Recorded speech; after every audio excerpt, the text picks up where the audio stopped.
ప్రతిరోజు తెలుగులో cricket updates కోసం please subscribe cricket 6G YouTube channel. కొన్ని రోజులుగా స్టార్ క్రికెటర్ రోహిత్ శర్మ గురించే వార్తలు వస్తున్నాయి. ముంబై ఇండియన్స్ రోహిత్ను కాదని ఆల్రౌండర్ హార్దిక్ పాండ్యాను కెప్టెన్గా నియమించడం సంచలనంగా మారింది.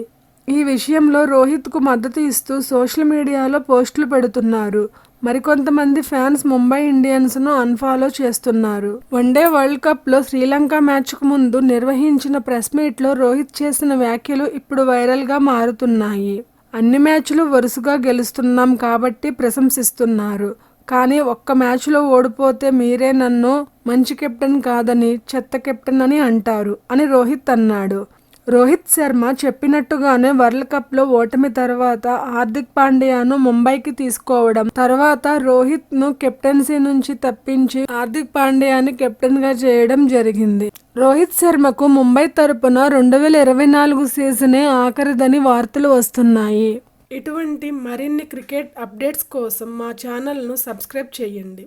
Please share, like, comment.